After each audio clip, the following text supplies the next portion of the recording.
Bienvenue à vous pour cette première conférence du samedi. Je suis Camille, assistante conférencière de Taiki, qui s'occupe d'habitude des conférences, mais je le remplace pour cette fois. Donc aujourd'hui, nous sommes avec Christopher Evrard, ici présent. Enchanté. Qui va donc nous parler des univers étendus. Voilà. Donc, je te laisse te présenter, plus ou moins, pour les gens qui ne te connaîtraient pas. Ah bah dis donc, je viens quasiment à chaque fois, donc à la fin j'ai l'impression que les gens me connaissent. Oui, mais bon, Y a pas de tant qu'à faire. souci, y a pas de souci. Enchanté, donc je m'appelle Christopher Evrard, je viens de Belgique, j'ai 32 ans et je suis auteur de la saga de romans intitulée Les Royaumes démoniaques. Dans la section visuelle de la conférence, je vais mettre plusieurs images pour un peu illustrer ce dont je vais parler, mais je me permets déjà de vous linker la page du Ulule que j'ai fait pour mon tome 3, qui s'est terminé fin octobre. Donc c'est une saga de dark fantasy et là-dessus bah vous pouvez voir un petit peu plus qu'est-ce que c'est. C'est pas pour faire la promo de mon Ulule vu qu'il est terminé, c'est parce que la page Ulule est assez bien foutue pour présenter les choses à ceux qui ne connaîtraient pas cet univers, ce que je fais, etc. Donc voilà, n'hésitez pas à aller taper un œil. Et c'est pas juste des romans, ce sont des romans illustrés. C'est-à-dire que dans chaque livre, il y aura, il y a une quinzaine d'illustrations. Et le tome 3, qui est beaucoup plus épais, il y en a presque une trentaine dedans. Donc j'embauche des dessinateurs pour faire que ce soit bien joli, bien illustré, bien présenté, avec des scènes directement tirées du livre. C'est pas moi qui dessine, forcément, j'embauche un dessinateur, mais c'est moi qui dis ce qui est dessiné dedans. Donc c'est des vraies scènes du livre que vous aurez en images. Et Dieu, qu'elles sont belles. Merci, merci. Bien. Alors, pour commencer cette conférence, déjà, il faudrait qu'on pose un petit peu les bases. Donc, est-ce que tu pourrais nous dire ce qu'est finalement, concrètement, un univers étendu? Alors un univers étendu, déjà ça a plusieurs définitions, mais moi ce que j'appelle un univers étendu et ce qui est globalement entendu comme univers étendu, c'est quand il y a une œuvre de base, on va appeler ça, je sais pas moi, prenons par exemple Star Wars, il y a plein d'exemples, hein, mais j'en prends un au pif. Donc Star Wars, au départ, ce sont les trois films originels, donc 4, 5, 6. Et puis après, autour de ça, il y a eu des jeux vidéo, il y a eu des romans, il y a eu des comics, il y a eu des jeux de société, il y a eu enfin tout un tas de choses qui sont là pour enrichir l'univers. Certains sont considérés ce qu'on appelle comme canon, donc c'est-à-dire officiels, donc c'est-à-dire que c'est des vraies choses qui se passent vraiment dans l'univers en tant que tel, et il y en a qui sont entre guillemets non canon, c'est-à-dire qu'ils ne sont pas considérés comme je vais réutiliser le mot officiel. Donc, par exemple, ce qu'on appelle les fanfictions, donc des trucs de Harry Potter, par exemple, ou je sais pas moi, de Dragon Ball, ou ce genre de choses, c'est pas officiel. Mais ça fait partie plus ou moins de l'univers étendu, c'est-à-dire qu'il y a tout un tas d'éléments d'histoire, de personnages, d'événements et de choses abordées qui ont un lien plus ou moins direct avec l'univers initial. Voilà, c'est ça que moi j'appelle un univers étendu. Bien. Alors, pour mettre un petit peu les pieds dans le plat, on pourrait éventuellement justement avoir un exemple développé d'un univers étendu. Par exemple, quel est ton univers étendu préféré ou du moins que tu trouves le mieux fait, par exemple? Pour moi, forcément, c'est tout ce qui concerne Warhammer. Donc Warhammer, au départ, c'est un jeu de figurines. Alors il y a Warhammer Fantasy, donc là c'est de la fantasy avec des épées, de la magie et compagnie. Et puis il y a ce qu'on appelle Warhammer 40 000, où là ça se passe dans le futur. Et il y a tout un tas de choses sur Warhammer qui existent, que ce soit des jeux vidéo, que ce soit des jeux de plateau, enfin des produits dérivés en tout genre. Mais moi, ce que j'aime énormément, c'est le l'univers étendu de ce qu'on appelle l'hérésie d'Horus. Donc là, j'ai mis un visuel où c'est une saga de romans totalement officielle qui est publiée directement par la boîte qui crée le jeu, c'est-à-dire Game Workshop. Et c'est une partie, on pourrait dire presque centrale de l'univers de Warhammer 40 000 parce que cet événement-là qu'on appelle l'hérésie d'Horus a contribué à façonner l'univers de Warhammer 40 000 tel qu'on le connaît aujourd'hui. Et il y a je sais plus combien de bouquins sur le truc, je les ai pas lus tellement il y en a, Oui, c'est donc, incroyable. Là il y c'est en a vraiment quelques-uns, ils sont pas tous là. Un autre exemple, moi, d'univers étendu que j'ai énormément aimé, c'est le jeu Diablo. Donc, au départ, c'est uniquement un jeu vidéo créé par Blizzard. Et autour de Diablo, il y a eu des bouquins, il y a eu des comics, il y a eu des histoires annexes. Et donc, voilà, il y a tout un tas de choses qui ont été faites autour de l'univers de Diablo.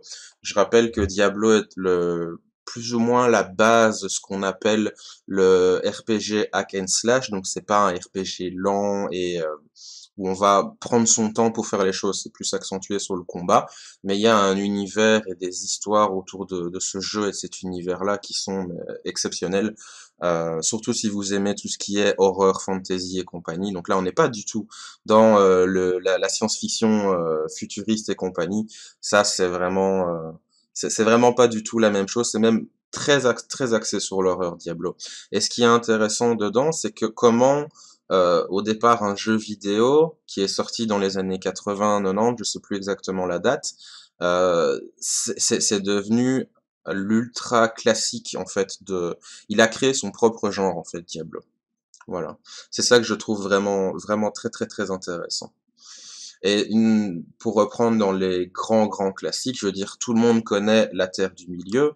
Là, je vais vous montrer la carte que normalement tout le monde connaît avec le Gondor, le Mordor, le Rohan, la Tour d'Orthanc, etc. Mais est-ce que vous avez déjà vu la carte complète de l'univers du Seigneur des Anneaux? Parce que la Terre du Milieu, en fait, c'est juste une toute petite partie. Là, en fait, j'ai mis donc les deux cartes du Seigneur des Anneaux. Donc la première, c'est la Terre du Milieu, et en fait, la carte complète, la Terre du Milieu, c'est une toute petite partie à droite, en fait. On n'a pas vu dans les films et dans les livres, enfin si, le Silmarillion, oui, mais ou même les contes et légendes inachevées, mais dans ce que la plupart des gens connaissent du Seigneur des Anneaux, ils ont vu genre un cinquième, un sixième de l'ensemble de l'univers qu'a créé Tolkien, quoi. Donc c'est ça en fait ce qui est très intéressant avec l'univers étendu, c'est juste de rajouter de la plus-value à ton travail, rajouter de plus d'histoire, plus d'éléments, plus de richesse, plus de subtilité, plus d'intrigue, plus de c'est juste rajouter des choses en fait. Et au final, c'est ce que le public demande parce que quand tu aimes un film, quand tu aimes une histoire, quand tu aimes un livre, tu dis j'en veux plus. J'en veux plus, je veux savoir qu'est-ce qu'il fout le petit personnage là que Robert Kevin voilà, c'est juste simplement rajouter des choses à, à une histoire ou un univers qui plaît.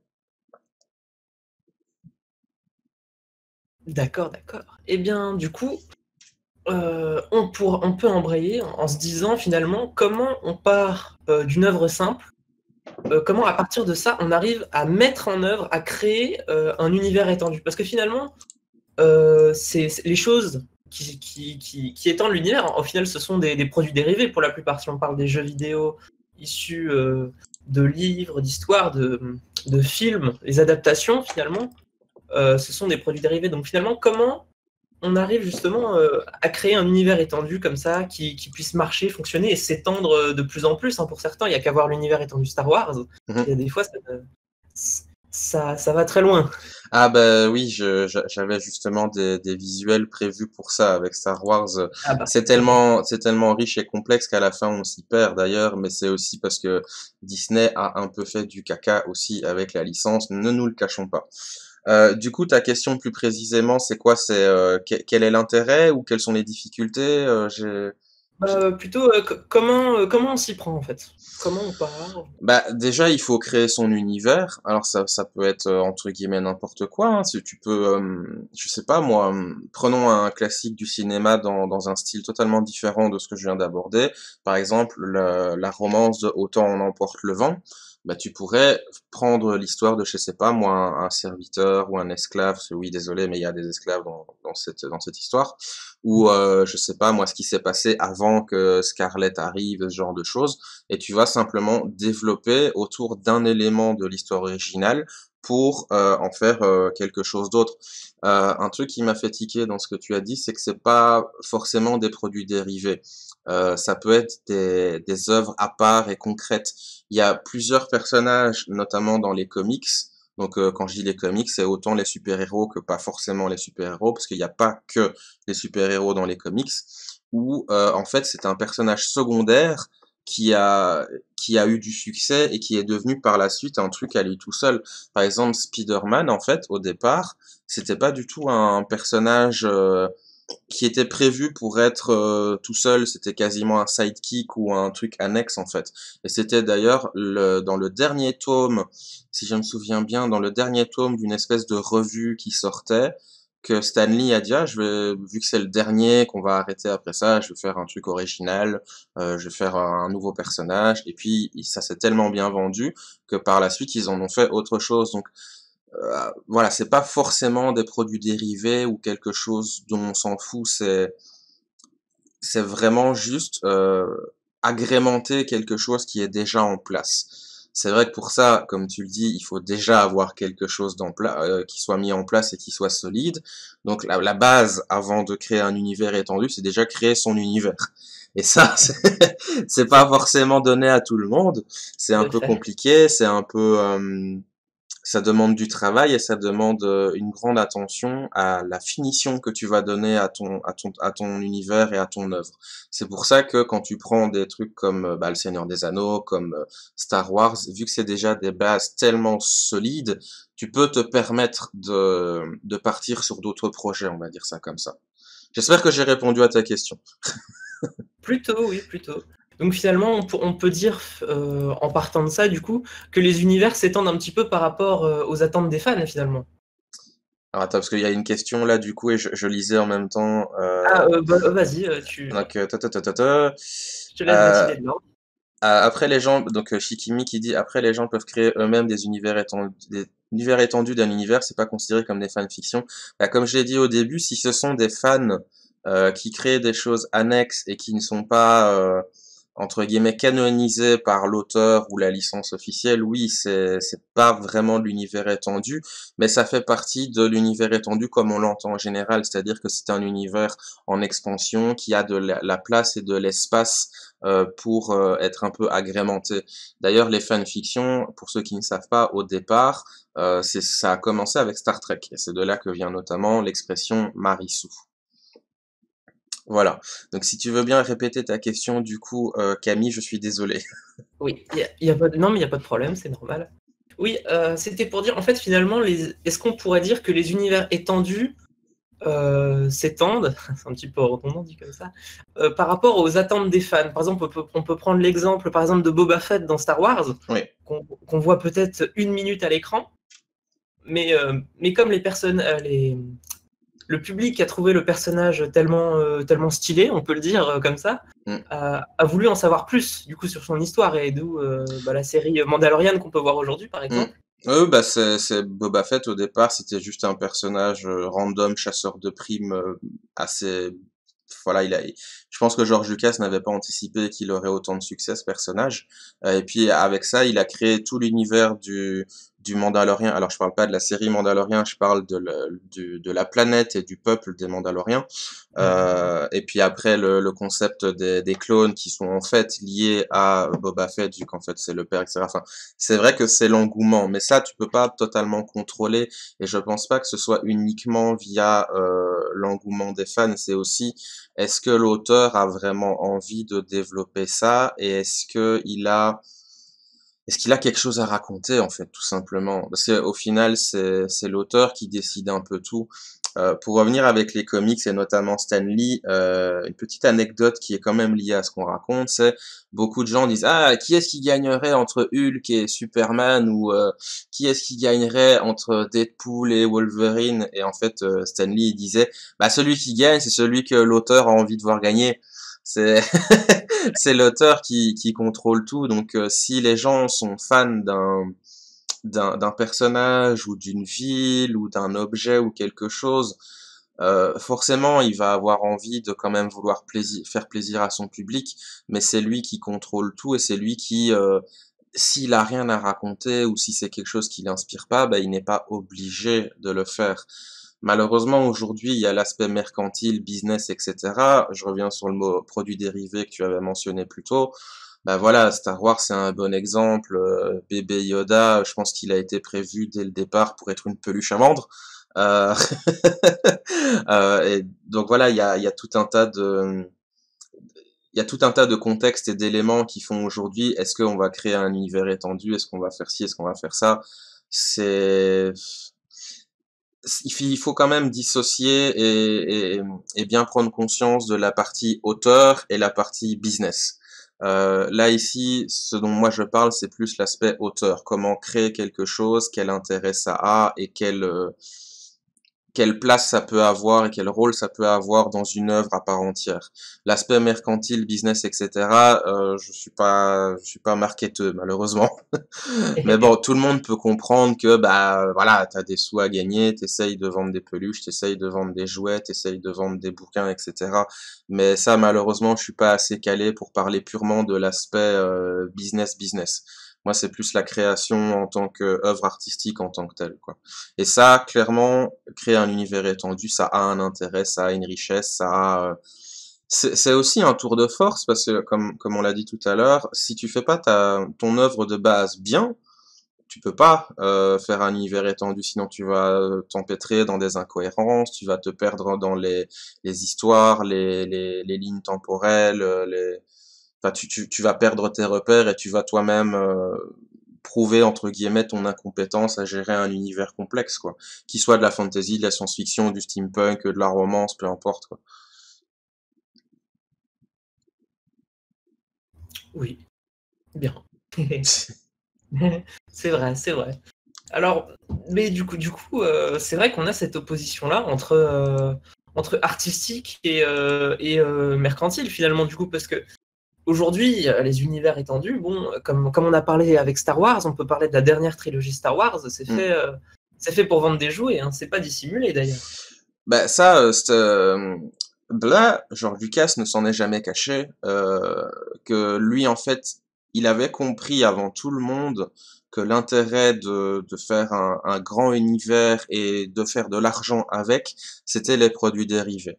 C'est pour ça que il a insisté au tout début de son projet de garder la plus grosse part des ventes sur les produits dérivés, donc les jouets, les figurines, les sabres laser, enfin tous ces trucs-là. Même simplement des stickers, des petits trucs à mettre sur des sacs et compagnie, ça oui. Mais c'est, c'est humain malheureusement parce que l'art et l'argent, même s'ils vont souvent ensemble du côté du public, du côté de l'artiste, c'est autre chose. C'est beaucoup plus compliqué et du coup, tu dois penser à la rentabilité de ton œuvre. Moi, par exemple, je me suis présenté en mettant le lien Ulule pour que les gens puissent voir mon univers et qu'est-ce que je fais, etc. Mais si j'ai créé ce Ulule, c'est parce que bah, malheureusement, dans le contexte actuel, les salons, bah, il y en a pas. Et du coup, c'est compliqué de pérenniser son activité.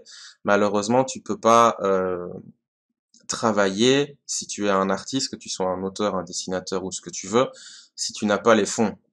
Donc c'est normal de penser à la rentabilité de ton truc, mais maintenant, si tu n'as pas la capacité, euh, j'ai presque envie de dire de talent, c'est un peu moche de dire ça comme ça, mais de faire quelque chose de cohérent, de bien construit et de bien ficelé pour pouvoir faire un univers étendu, c'est pas la peine.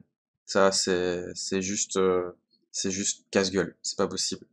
Ça demande de la planification, voilà, parce que tous les univers ne sont pas faits pour être étendus, il y a des histoires qui se suffisent en eux-mêmes. Oui, oui, bah, tout le monde ne doit pas faire des univers étendus, mais comme je pense la plupart d'entre nous ici, bah, on aime bien les jeux vidéo, on aime bien les jeux de société, on aime bien tout ça, bah, c'est quelque chose d'extrêmement courant. Moi, par exemple, j'avais prévu une autre image ici à vous montrer, je pense que c'est le bon moment pour le faire. C'est l'univers de Cthulhu de Lovecraft. Aujourd'hui, l'univers de Cthulhu de Lovecraft, tu le retrouves partout.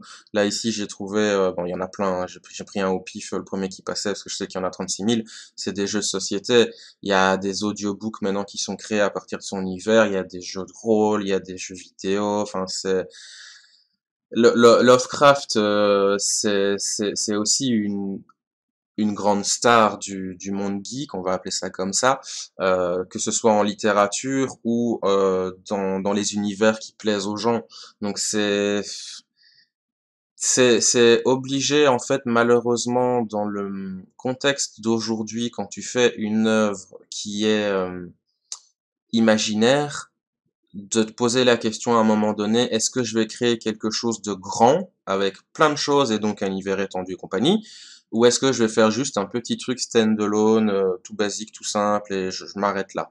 Ça, c'est un choix que je pense la plupart des gens doivent faire assez rapidement, ou en tout cas considérer la chose quand ils sont en train de créer leur univers, quand ils sont en train de bosser dessus et de faire les choix quand ils sont en train de poser les bases de leur œuvre. Et tu parles ici qu'est-ce qui est entre guillemets propice à créer un univers étendu ou pas. Je pense que la plupart des gens, ils connaissent aussi les comics, les super-héros, etc. C'est un univers tellement étendu que je pense que la plupart d'entre vous ne connaissent pas certains, dont peut-être celui que je viens de sortir ici, donc allez voir dans les visuels. C'est ce qui s'appelle la Justice League Dark. Alors qu'est-ce que c'est la Justice League Dark? Marvel, ils ont Avengers, DC, donc Superman, Batman et compagnie, ils ont Justice League. Mais il y a ce qu'on appelle la Justice League Dark, qui est notamment menée par le personnage de Constantine. Donc Constantine, c'est un personnage bien connu qui d'ailleurs, si je ne m'abuse, au départ c'était juste un personnage que rencontrait Swamp Thing à un moment dans ses aventures. Et en fait, il a carrément mené une équipe de super-héros, enfin un peu anti-héros certains, et ça a eu sa propre histoire, sa propre base, son propre média dédié à lui en fait. Donc quand on fait bien son boulot, l'univers étendu, c'est une possibilité et c'est au choix de chacun de voir est-ce que je m'attaque à ça, est-ce que je suis compétent et suffisamment préparé, est-ce que mon univers a été assez bossé pour pouvoir que j'en donne simplement plus en fait. Parce qu'au final, les lecteurs, les gens, les fans, ils veulent juste plus, quoi. Ils veulent aussi quelque chose de bien fait, mais ils veulent aussi quelque chose de bien. Et quelque chose de plus pour pouvoir se plonger dedans et pouvoir retourner dans l'univers qu'ils ont apprécié. Ouais, donc... Alors, Poisman, pas du tout. C'est pas ma collection, c'est juste une image que j'ai trouvée pour montrer à quel point les résidus russes, c'est un truc énormissime. Et ce n'est qu'une partie de l'univers de Warhammer 40 000, il faut se Oui, dire. c'est juste une partie. Toute petite partie même. Les romans de la Black Library, il doit y en avoir plus d'une centaine. Je sais pas combien il y en a, mais oui, c'est une sacrée chier. Ah, En fait, je pense qu'il y a un ou deux romans de Black Library qui sortent par an, et encore, peut-être plus. Parce qu'il y a aussi Warhammer Battle, il y a aussi Age of Sigmar, il y a plein de trucs. Warhammer, c'est, pour moi, c'est le final boss des univers étendus pour rester dans la thématique. Parce qu'à la base, on part quand même juste d'un jeu de figurines. Oui, juste un jeu de figurines pour que les gens achètent des petits bonhommes et se tapent dessus avec. Pour qu'à la fin, on ait une histoire plus longue que la Bible. Ouais, c'est ça, c'est ça. Plus ou moins. Du coup, on pourrait aussi se poser la question, c'est pourquoi étendre un univers? Du coup, ça serait pour... Ça, je crois que j'ai déjà répondu. C'est simplement rajouter de la plus-value à ton travail de base. Donc, Et offrir d'autres choses à tes fans, par exemple. Comment je pourrais expliquer ça? Tu prends, comme je t'ai dit, l'univers de Cthulhu, là, ouais, avec l'image du jeu de société. Toi, t'es juste un lecteur, t'as lu les livres de Lovecraft, et t'es là en mode, putain, ce serait trop bien si on pouvait faire un jeu de rôle dans l'univers de Cthulhu. Et puis, paf, voilà, ça apparaît.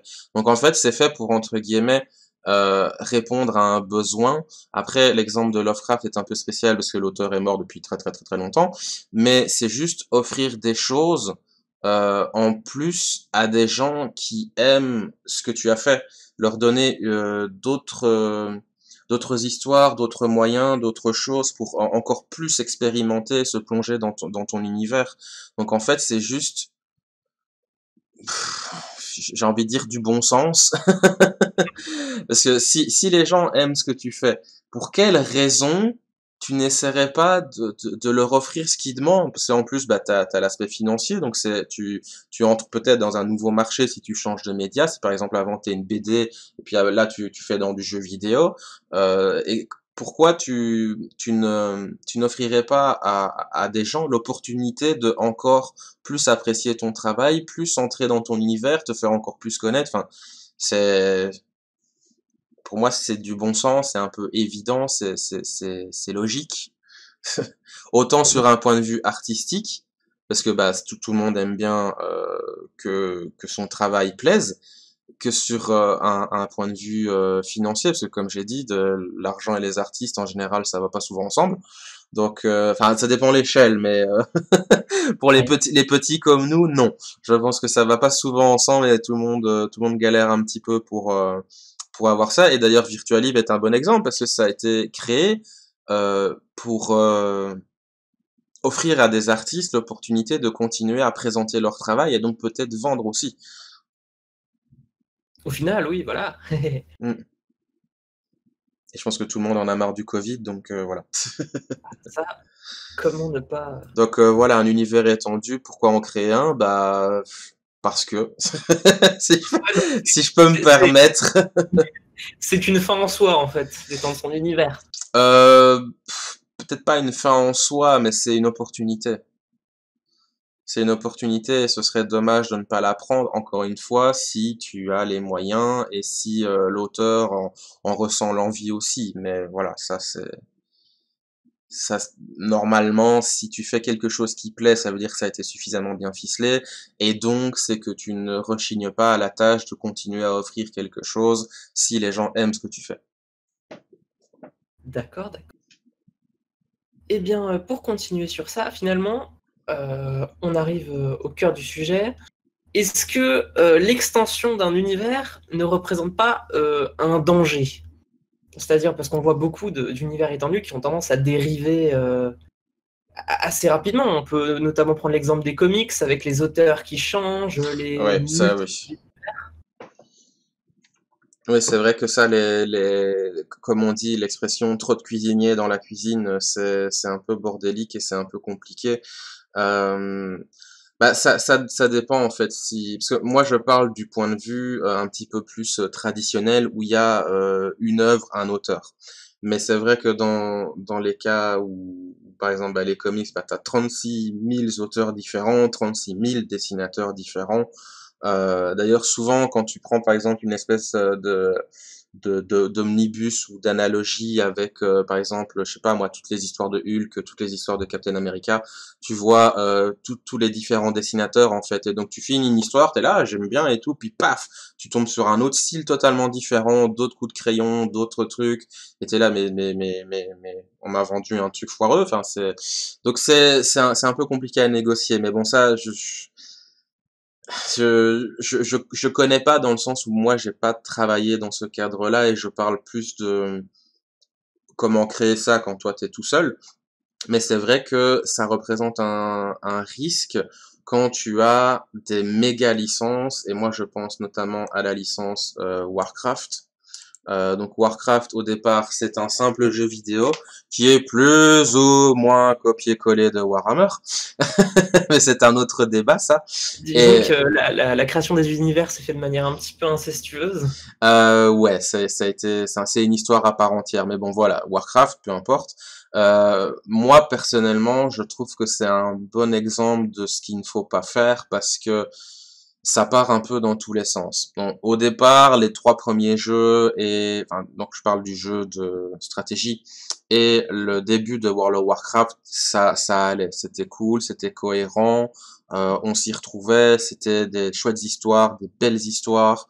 Et puis après, ils ont commencé à sortir de plus en plus d'extensions sur World of Warcraft, de plus en plus de livres, et puis au final, on se retrouve avec des vaisseaux spatiaux dans Warcraft et des réalités alternatives et des voyages dans le temps et machin. Enfin, ça part un peu dans tous les sens, à la façon de ce que tu dis avec les comics, où c'est vrai que les histoires, non seulement elles passent entre 36 mains différentes, mais aussi ça va un peu sur la surenchère d'absurdité parfois.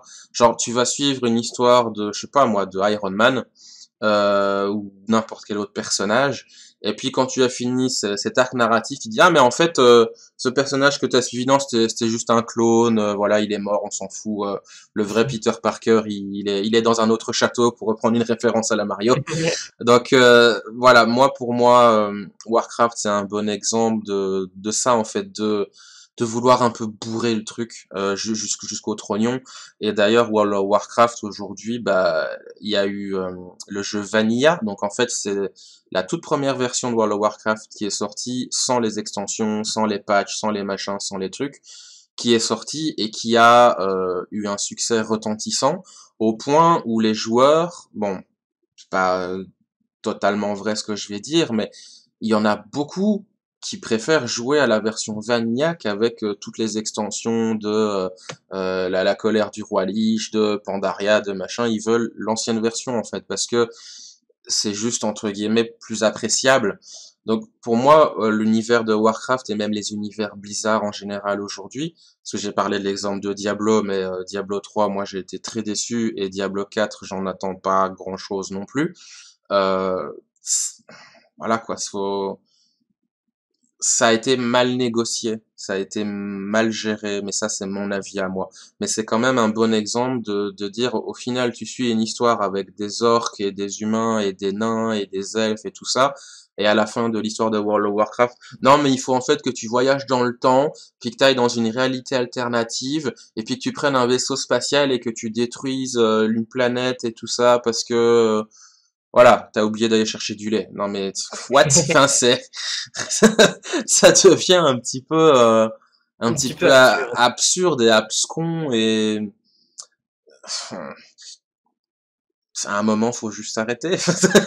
Oui, c'est ça, Fait, aller trop fait, vite. oui, Parfois, on va trop loin. faites autre chose, faites une autre histoire, c'est un peu comme aujourd'hui avec les films qui sortent, c'est des reboots, des reboots, des reboots d'une ancienne licence. T'es là, mais pourquoi? Faites un nouveau truc, faites une nouvelle histoire, de nouveaux personnages, de nouveaux.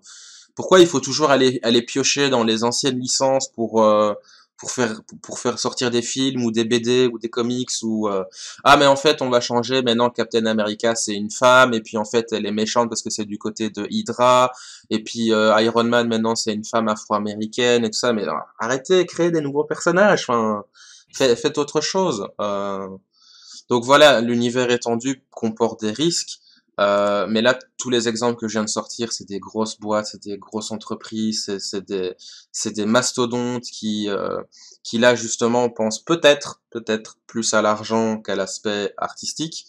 Mais quand on est juste des monsieur et madame tout le monde comme toi et moi, bah voilà, faites d'abord votre univers de base et puis enfin un peu comme moi, parce que moi j'ai déjà prévu ça depuis très longtemps. Et je dis pas ça pour me la péter, hein, c'est juste que c'était mon plan depuis le début. Quand tu auras fini ton œuvre principale, tu pars sur autre chose. Tu vas parler d'un personnage en particulier, bah, par exemple Boba Fett. Tu vas parler d'une autre temporalité ou d'un autre monde ou d'autre chose. Mais voilà, fais d'abord l'histoire principale et ficelle-la suffisamment bien pour que non seulement tu aies du matériel et des opportunités pour créer un univers étendu, mais que tu aies de la cohérence et que ça y ait pas de que tu partes pas dans tous les sens et que tu patauges toi-même et que tu te mélanges les pinceaux et tout ça quoi.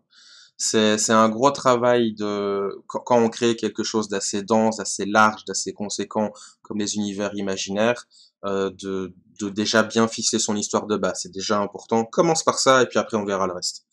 Mais c'est vrai qu'il faut quand même avoir ça en tête, qu'il y ait cette possibilité de pouvoir s'étendre et de pouvoir continuer d'autres choses. Et ça, c'est le choix de l'auteur. Et comme j'ai dit, c'est une question qui doit quand même se poser assez vite. Oui. Et du coup, donc, c'est bien plus facile de faire ce genre de plan de façon individuelle, donc quand on écrit une histoire. Alors ça, je saurais pas dire parce que moi j'ai fait ça, je préfère travailler en individuel, mais je suppose que ça doit être possible de faire ça avec d'autres personnes quand tu écris à plusieurs mains. Mais c'est vrai qu'il faut de la planification, il faut de l'accord, il faut il faut se fixer des objectifs, il faut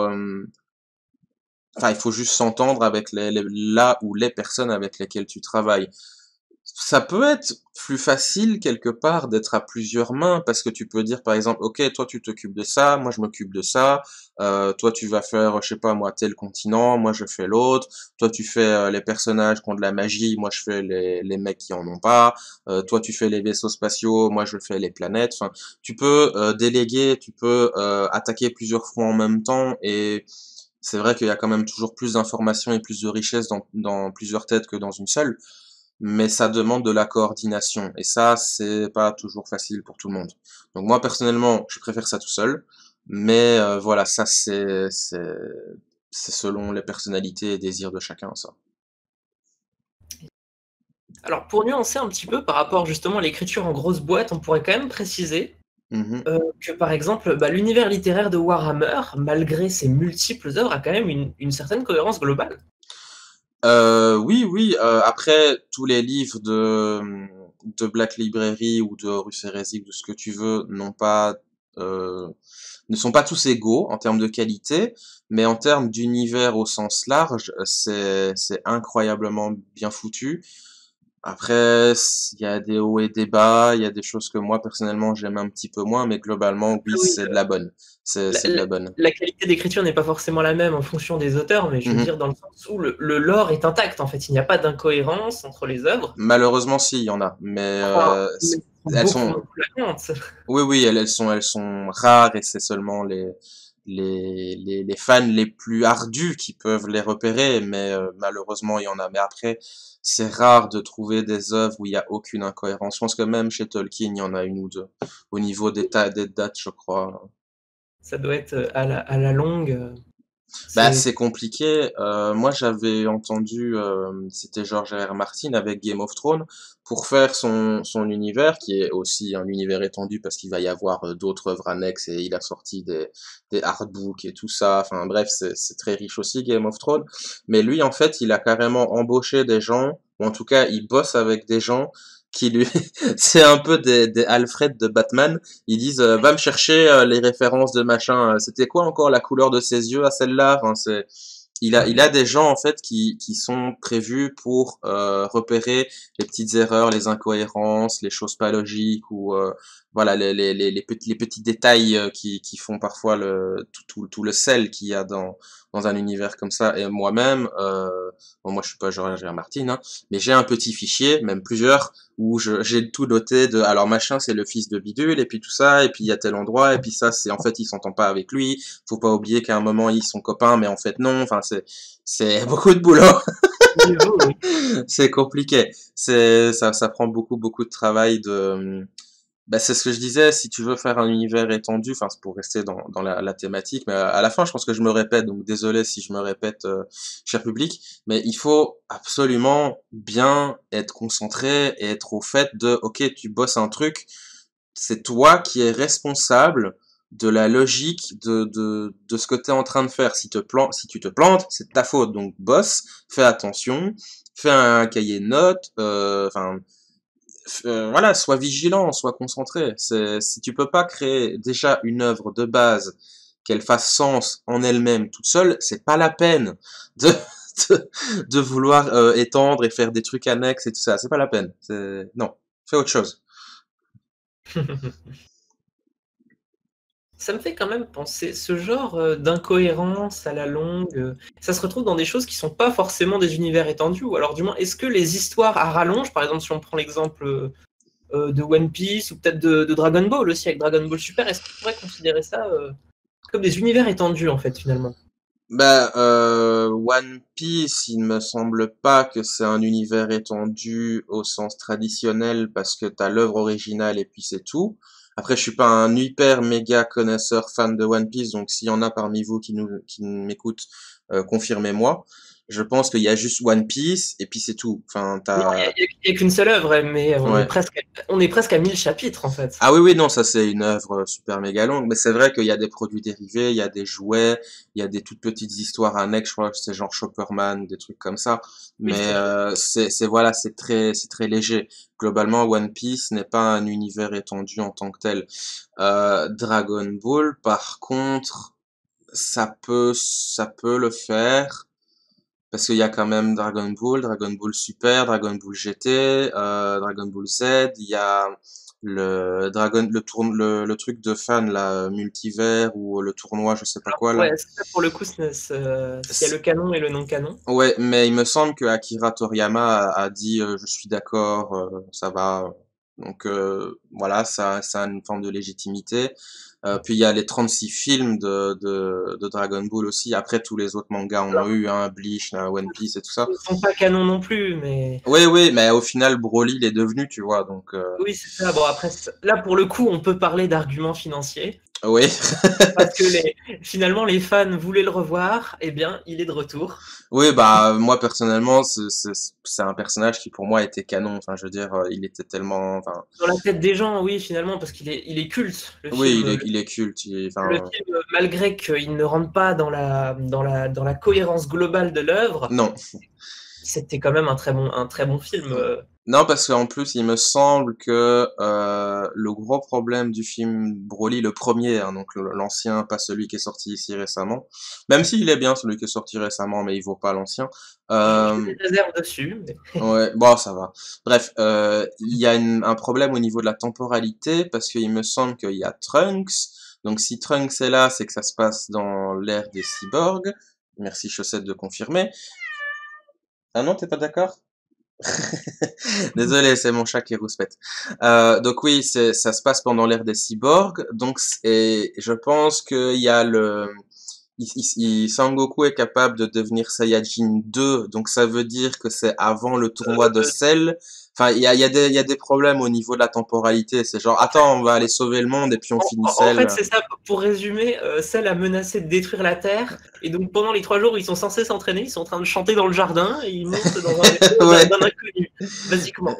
ouais, c'est ça. Donc il y a des soucis. Mais Et c'est comme ça pour tous les films au final, parce qu'en fait, ces films-là ont été écrits et réalisés pendant l'écriture de la sortie de l'animé, pendant la sortie animée. bah oui, mais ça c'est pour, c'est pas comme on l'a dit, c'est l'aspect Donc là, pour le coup, art contre l'argent, mais c'est après c'est pas un mal, tu vois, c'est juste comme j'ai dit, c'est offrir quelque chose de plus aux gens et au final les films ont tous, enfin les films Dragon Ball Z, je parle surtout, ils sont tous cool, enfin je veux dire le- tu vois Thalès, tu vois comment il s'appelle encore celui-là, le petit Namek là, enfin c'est pas un Namek mais c'est un méchant qui va tuer oui, oui. enfin voilà, il y a plein de films Dragon Ball qui sont tous très très cool. Donc oui, on pourrait dire que c'est un univers étendu. Mais du coup, alors One Piece l'est aussi. Enfin bref, c'est compliqué C'est vrai. de définir tout ça, mais c'est beaucoup plus simple de parler d'univers étendu quand on a des œuvres comme Warhammer, comme les comics, comme Warcraft, comme Star Wars. Enfin voilà.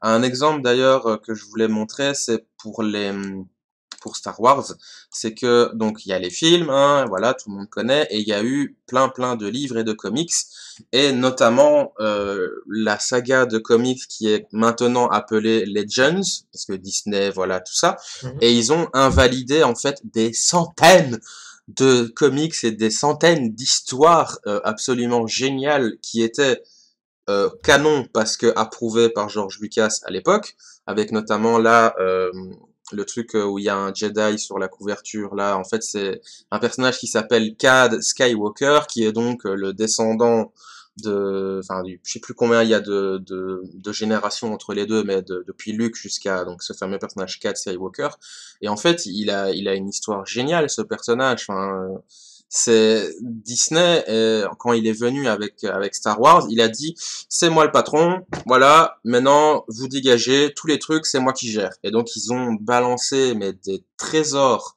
de connaissances et d'histoires et de compétences et de enfin c'est Et de matière à exploiter, ouais, surtout c'est une en film. catastrophe, c'est une catastrophe. Et tout ça pour avoir quelque chose qui n'est pas très inspiré au final, parce que le 7 elle a quasiment la même structure narrative que le 4. Oui. Le 8, bon, c'est catastrophique. Et le 9, c'est plus ou moins une synthèse des deux autres. Donc, Après, ça, c'est autre chose. Là, on parle des films individuels. mais Moi, c'est c'est vrai. plus pour parler de l'univers étendu. Mais, Oui, globalement. oui. Parce que sinon, on n'est pas sorti, hein. Moi, je peux rester là jusque 20 heures, hein, si tu veux. Mais, ouais, enfin, c'est dommage parce que Disney a juste foutu le bordel en fait. C'est genre t'es en train de créer un château de cartes, tu sais, les trucs bien chiants, bien techniques, bien subtils, bien fins, qui demandent la dextérité, de la patience et tout. Puis ils ont dit dégage, je vais en faire un mieux, tu vas voir. Et puis non, Et au final, ils ont jeté à la poubelle mais des centaines de trucs. Enfin c'est incroyable, c'est incroyable. Pour les fans de Star Wars, si vous m'écoutez, c'est une catastrophe et j'ai de la peine pour vous. c'est terrible. Donc voilà, faire avec des grandes œuvres et des trucs très très longs, comme tu disais avec One Piece, oui, c'est un tour de force de cohérence et de travail pour faire en sorte que l'œuvre tienne toute seule déjà de base, et puis après éventuellement faire des choses annexes. Moi déjà, je fais mes bouquins, hein. J'en ai déjà entre 6 et 9 à faire, et puis après on verra la suite. Bon, c'est déjà dans ma tête, c'est déjà en cours de préparation et je mijote tout ça, mais voilà, c'est compliqué. Bien, bien. Bon, bien, je pense qu'on peut passer aux questions. Je vous invite à les poser dans le chat. N'hésitez pas, je ne mords pas, sauf si vous le demandez, là ça peut se négocier. Et d'ailleurs, vu qu'il nous reste encore pas mal de temps, si vous avez envie de dérailler un petit peu du sujet, vous pouvez. Vous pouvez aussi venir enfin parler en vocal, hein, si vous voulez, il n'y a pas de souci. Hein. Oui, d'ailleurs, je tiens à préciser, la conférence est enregistrée et sera rediffusée sur la chaîne YouTube de Virtua Libre. Et moi, je l'ai enregistrée aussi, donc elle sera aussi sur la mienne. Donc si vous voulez Excellent. être une star de YouTube, c'est le moment. Ah, je vois que les gens s'amusent avec bébé Yoda, c'est très bien. Bonjour Auréline, du coup. C'est le concept du personnage, finalement, d'être un jouet. Bah après, il a quand même des choses intéressantes à proposer hein. Dans les derniers épisodes du Mandalorian, il y a des choses à dire. Hein. Enfin, ok, c'est un jouet, c'est une peluche, tout ce que tu veux, mais il a plus de personnalité et plus de choses à raconter que Rey. Donc, Oui, bon, ouais, au final, c'est terrible. donc allez-y, n'ayez pas peur. Si vous voulez poser des questions, c'est le moment, c'est l'instant. Sinon, je peux demander à Chaussette de continuer à miauler, c'est comme vous voulez. Ah, ma belle. Bougie, bougie, bougie. J'ai pas de questions, t'as été trop clair. Non, mais c'est ça le problème, en fait. C'est que Christopher, il est trop synthétique. Ah Du coup, bon? à la fin, oui. Ah bon? Ok. Oui. Et à la fin, du coup, on ne sait plus quoi dire parce que tout a été dit. Ah, bah, c'est un compliment ou Oui, je sais pas comment je le prendre. mon Dieu.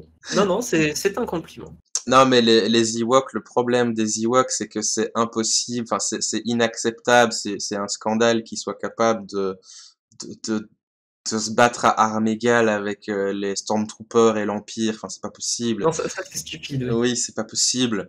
Je veux dire, ils font des catapultes en bois et en face t'as des AT-AT. Enfin, non, c'est pas possible. Avec des lance-pierres, Ils ont des Stormtroopers spécialisés pour le milieu de la jungle, c'est-à-dire c'est des espèces de commandos.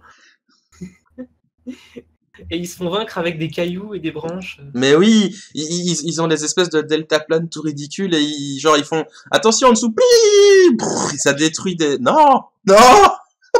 Alors là, pour le coup, ça se voit qu'ils ont été introduits, bon, pour certaines raisons.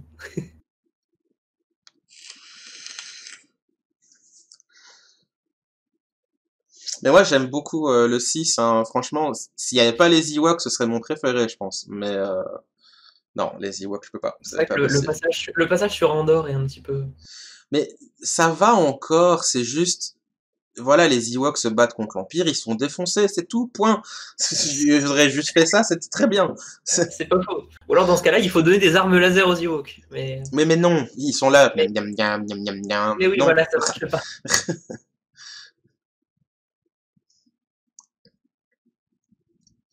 pas. J'avoue que les Ewoks, ils ont une tronche à faire peur, ouais. C'est vrai. Bah d'ailleurs, en parlant de dérive des univers étendus, est-ce que tu as vu le film? Oui, j'ai vu, je sais de quoi tu parles. Est-ce que tu as vu cette purge? Je connais. Est-ce qu'il Le faut en Noël de machin. Voilà. parler? Ouais. Non. Et pas que d'ailleurs, pas que. Il n'y a pas que eu le film de Noël. Oui, je sais, mais non. Il y a eu, oui, l'histoire où t'as des enfants qui sont, non. Ouais, Non, je veux pas. on s'en passera.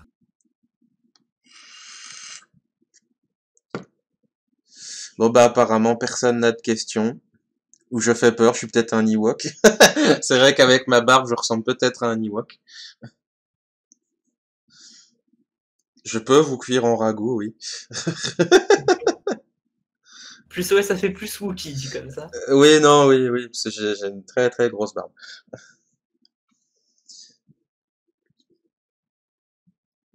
Ben, si jamais vous pouvez parler d'autre chose, hein, vous pouvez parler à tout hasard de mes bouquins, par exemple. Enfin, je sais pas. Le vendeur de tapis. On a encore pas mal de temps, donc vous pouvez poser des questions sur ce que vous voulez, honnêtement. Ah oui, Auréline me l'avait pris parce que j'avais été à un marché de Noël il y a la semaine passée. Ouais, enfin non, j'ai fait 2 fois, donc c'était encore avant. Et elle me l'a pris. Apparemment, elle est très contente. Non, mais si vous n'avez pas de questions et s'il y a rien d'autre à rajouter, je vais vous laisser, hein. Du coup, je troll, hein, je vous embête. Je vais pas rester là comme un con. Je vous aurais bien invité sur mon stand, mais malheureusement, je n'ai pas été sélectionné pour avoir un stand. Mais du coup, vous pouvez me retrouver sur tous les réseaux sociaux possibles et imaginables. Vous tapez les Royaumes démoniaques et vous trouverez ça tout simplement. Moi, je voulais te remercier pour la conférence parce que personne ne se démute, alors je vais le faire. Bah non. Très bon réflexe. Très intéressant, et au lieu de l'écrire, bah voilà, en effet, j'ai pas de questions parce que ça a été très clair pour moi, en tout cas. Et tu as abordé tous les points que je voulais questionner par la suite, tu vois. Ouais. C'était compliqué. Non, mais merci, c'est très gentil. Bah, avec ta saga, écoute. Mais n'aie pas peur, Auréline, vas-y, parle. Fais pas ton autiste. J'espère que tu as au moins fait le résumé de ta saga, d'ailleurs. Ben non, j'ai juste balancé le lien Ulule et j'ai dit allez voir. Voilà, non, voilà. Voilà, aucune implication. Mais non, mais incroyable. je suis pas là pour vendre ma saga, je suis là pour parler du thème que j'ai choisi. Donc, Bah, parle peut-être. Ah, mais moi, je sais, j'ai une question. Quelle est ton actualité, Christopher? attends, parce qu'il y a Auréline qui avait parlé, mais je réponds à ta question vite fait. Bah, j'écris le tome 4 en ce moment, voilà. J'écris le tome 4 et je finalise le Ulule du tome 3 qui a bien marché, donc j'attends de recevoir tout ce qu'il faut pour vous envoyer à toutes les personnes qui ont participé, bah, le bouquin avec les petits goodies, les machins, les bidules. Je viens de recevoir d'ailleurs aujourd'hui chez moi, parce que je me suis trompé, je vais envoyer ça chez madame, mais je l'ai envoyé chez moi comme un con. C'est les cartes à collectionner et madame a reçu la carte du monde et la photo de famille, donc attendez-vous à avoir une vidéo unboxing bientôt. Et donc moi j'écris le tome 4 en ce moment et il est à ouais, 2 tiers finis. Je suis en cours de chapitre 6, donc ça avance. Je bosse. Voilà Auréline, qu'est-ce que tu voulais demander? Non, j'ai juste dit bouh. D'accord. Nous sommes Non, effrayés. puis je voulais faire une petite précision aussi parce que je sais qu'il y en a qui peuvent être choqués ou quoi, mais quand il a dit fais pas ton autiste, c'est parce que je suis autiste, hein, les gens. Donc vous en faites pas, hein, tout va bien. Et je le suis moi-même, donc on Il n'y a se pas permet. d'insulte, il n'y a rien. On s'insulte d'autiste entre autistes, donc ça passe. Voilà. C'est tout. Donc C'est- personne, soyez pas choqués, tout va bien. Ah là là. Et puis son livre, il est génial, donc même si c'était une conférence qui n'était pas sur son livre, eh ben allez tranquille. Merci de faire ma pub. Il y a une super pub. Une super plume. Oh là là, pardon, je suis fatiguée. Lapsus révélateur. Bah, je fais de la super pub et il a une super plume. Si vous saviez ce qu'on se dit en privé avec Manon des fois. Les vacheries qu'on se balance. Ah oui, c'est pire que ça. Oui, là, c'est gentil. Non, mais voilà, ben, merci à vous d'être venus m'écouter. J'espère que ça vous a plu, comme Manon et Aurélie l'ont apprécié. Et puis, bah, plein de bisous. N'hésitez pas à me suivre sur tous les réseaux sociaux. Il y aura donc une rediff de cette conférence, bah, sur la chaîne de Virtualive, je suppose. Et En effet. moi-même, je vais la mettre sur ma chaîne aussi. D'ailleurs, j'en ai 2-3 qui traînent qu'il faudrait que je mette, mais j'étais occupé. Donc, voilà. Ben, Bien. plein de bisous à tous. Merci d'être Bah, venus. merci d'être venu à nos chers visiteurs. Et je vous invite